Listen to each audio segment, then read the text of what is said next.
जैसे कि आप लोग देख सकते हैं, हम लोग फिर से आप लोगों के लिए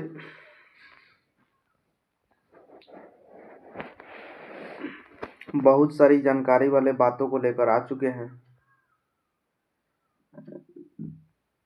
हम लोग बात करने वाले हैं धार्मिक सौहार्द के बारे में दोस्तों। धार्मिक सौहार्द के बारे में जो भी जानकारी वाला बात है, उन सभी जानकारी वाले बातों को दोस्तों हम आप लोगों को बताने वाले हैं। इसके बारे में जानना आप लोगों के लिए भी काफ़ी ज़्यादा महत्वपूर्ण होने वाला है दोस्तों। तो सबसे पहले हम आप लोगों को बता दें, भाषा और धर्म में पाई जाने वाली विभिन्नता भारतीय समाज की महत्वपूर्ण विशेषता है दोस्तों। भाषा और जो धर्म है, इसमें दोस्तों जो भी विभिन्नता पाई जाती है, यही भारतीय समाज का महत्वपूर्ण विशेषता है। क्योंकि हमारे भारतीय समाज में अलग अलग क्षेत्रों में अलग अलग जगहों पर अलग अलग प्रकार की विभिन्नताएं पाई जाती है। इसी विशेषता को ध्यान में रखकर भारतीय संविधान द्वारा सर्वधर्म संपन्न सिद्धांत को स्वीकारा गया है दोस्तों। मतलब इसी बात को लेकर हमारे देश भारत में एक सिद्धांत को अपनाया गया है, जिसका सिद्धांत का नाम है सर्वधर्म संपन्न। मतलब सभी धर्म मतलब समान है, एक समान है, सर्वधर्म संभाव। उसके बाद मध्यकालीन भारतीय समाज जीवन में भी इसी सिद्धांत के आधार पर धार्मिक सौहार्द के प्रयास हुए थे। इन प्रयासों में भक्ति आंदोलन, सिख धर्म और सूफी संत का हमारे समाज में विशिष्ट स्थान है। ये विचारधाराएं भारत के अलग अलग प्रदेशों में निर्माण हुई। उन्होंने ईश्वर की भक्ति के साथ साथ धार्मिक और सांप्रदायिक समरसता पर बल दिया। इस पाठ में हम इस विषय से संबंधित जानकारी प्राप्त करेंगे। भारतीय धर्म जीवन में प्रारंभ में कर्मकांड और ब्राह्मण ज्ञान पर विशेष बल दिया जाता है। मध्यकाल में ये दोनों धाराएं पीछे रह गई और भक्ति मार्ग को महत्व प्राप्त हुआ। इस मार्ग में दोस्तों अधिकार को लेकर निरर्थक भेदभाव नहीं था। फलस्वरूप धार्मिक सौहार्द को अधिक बल दिया। भारत के अलग अलग प्रांतों में स्थानीय परिस्थिति का अनुसरण कर भक्ति मार्ग के अलग अलग पंथों का उदय हुआ और भक्ति मार्ग के संस्कृत भाषा के स्थान पर सामान्य लोगों की भाषाओं का अवलंबन किया। परिमाणतः प्रादेशिक भाषाओं के विकास में इन धर्मों का बहुत बड़ा सहयोग प्राप्त हुआ दोस्तों। अब हम लोग बात करेंगे भक्ति आंदोलन के बारे में। भक्ति आंदोलन के बारे में दोस्तों अब हम आप लोगों को महत्वपूर्ण जानकारी देने वाले हैं।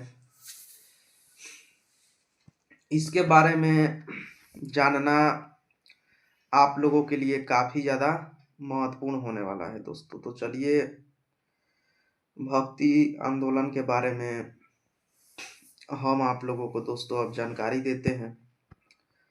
बहुत सारी महत्वपूर्ण जानकारियां हैं जो हम आप लोगों को भक्ति आंदोलन के बारे में देंगे दोस्तों। तो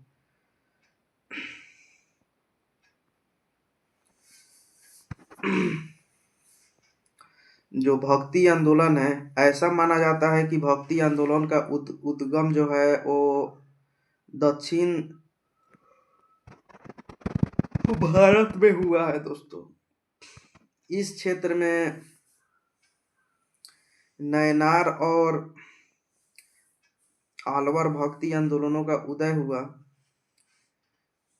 नयनार शिव भक्ति थे तो अलवार विष्णु भक्ति के थे दोस्तों। शिव और विष्णु एक ही हैं, यह मानकर उनके बीच समन्वय स्थापित करने के प्रयास भी हुए। भगवान शिव का जो आधा हिस्सा और आधा हिस्सा भगवान शिव का दर्शन हरिहर हरिहर के रूप में बड़ी मात्रा में मूर्तियों का निर्माण करवाया गया दोस्तों। उसके बाद चलिए हम और सारी जानकारी वाले बातों को दोस्तों आप लोगों को बताते हैं, जिसके बारे में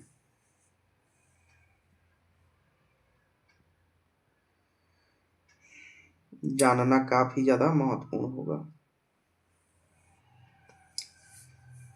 तो इस भक्ति आंदोलन में समाज के सभी वर्गों के लोग सहभागी हुए थे। इस आंदोलन द्वारा ईश्वर प्रेम, मानवता, प्राणी मात्र के प्रति करुणा आदि मूल्यों की सीख प्राप्त हुई। दक्षिण भारत में रामा अनुज और अन्य आचार्यों ने भक्ति आंदोलन की नींव सुदृढ़ की और उन्होंने कहा कि ईश्वर सभी का ईश्वर मतलब भेदभाव नहीं करता। उत्तर भारत में भी रामा अनुज की सीख बहुत बड़ा प्रभाव पड़ा दोस्तों। उत्तर भारत में जो भी मतलब संत रामानंद ने भक्ति का महत्व प्रतिपादन किया। संत कबीर भक्ति आंदोलन के विख्यात संत थे दोस्तों, और उन्होंने तीर्थ स्थानों, व्रत, मूर्ति पूजा को महत्व नहीं दिया। सत्य को ही ईश्वर माना, सभी मानव एक है, यह सीख दी। यहाँ पे दोस्तों ये मतलब कुछ ऐसे संत थे जो इन सभी बातों का दोस्तों सीख दिया करते थे। आप लोगों ने बिल्कुल सही सुना दोस्तों।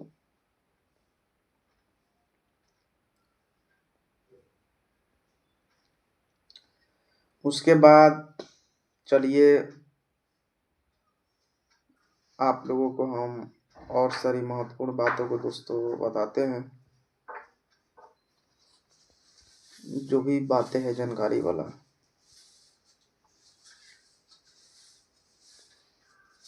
तो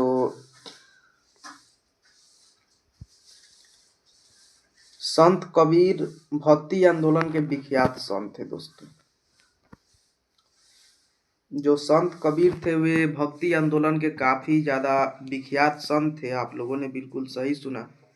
उन्होंने तीर्थ स्थान, व्रत, मूर्ति पूजा को महत्व नहीं दिया दोस्तों, और सत्य को ही ईश्वर माना, सभी मानव एक है। मतलब इसके बारे में संत कबीर ने दोस्तों बहुत सारी महत्वपूर्ण बातों को बताया, और एक काफी ज्यादा प्रसिद्ध संत है दोस्तों। संत कबीर का बात बहुत सारे लोग मानते थे। ये बात सबसे अधिक महत्वपूर्ण बात है दोस्तों, और वे हिंदू मुस्लिमों के बीच एकता स्थापित करना चाहते थे दोस्तों। उन्होंने हिंदू और मुस्लिम धर्मों के कट्टर लोगों को कड़े शब्दों में फटकारा। बंगाल में महाप्रभु चैतन्य ने कृष्ण भक्ति का महत्व स्पष्ट किया। उनके उपदेशों के कारण लोग जाति और पंथ के बंधन में लांग कर भक्ति आंदोलन में सम्मिलित हुए। महाप्रभु चैतन्य के प्रभाव से शंकर देव ने असम में कृष्ण भक्ति का प्रसार किया दोस्तों, और गुजरात में संत नरसिंह मेहता प्रसिद्ध वैष्णव संत हुए। वे परम कोटि के कृष्ण भक्ति, उन्होंने ये सब बातें दोस्तों बताया है। आप लोगों ने बिल्कुल सही सुना दोस्तों। और ये सब जो बात है दोस्तों, ये सब बात काफी ज्यादा महत्वपूर्ण और जानकारी वाला बात है।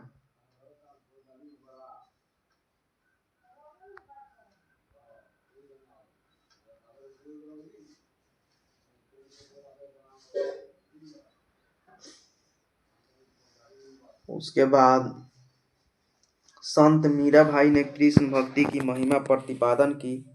वे मेड़ाव के राजवंश से संबंधित थी दोस्तों। राजवंश के सभी सुखों का त्याग करके वे कृष्ण भक्ति में तल्लीन हो गई और उन्होंने गुजराती और राजस्थानी भाषाओं में भक्ति पदों की रचना की। उनके भक्ति गीत भक्ति, सहिष्णु और मानवता का संदेश देते हैं दोस्तों। ये सब बात भी यहाँ पे काफ़ी ज़्यादा दोस्तों महत्वपूर्ण और जानकारी वाला बात आप लोगों को जानने के लिए मिला। उसके बाद संत रोहिदास एक महान संत थे। उन्होंने समता और मानवता का संदेश दिया। संत सेना भी प्रभावी संत थे। हिंदी साहित्य के महाकवि सूरदास ने सूरसागर काव्य की रचना की दोस्तों। कृष्ण भक्ति उनके महाकाव्य का विषय है।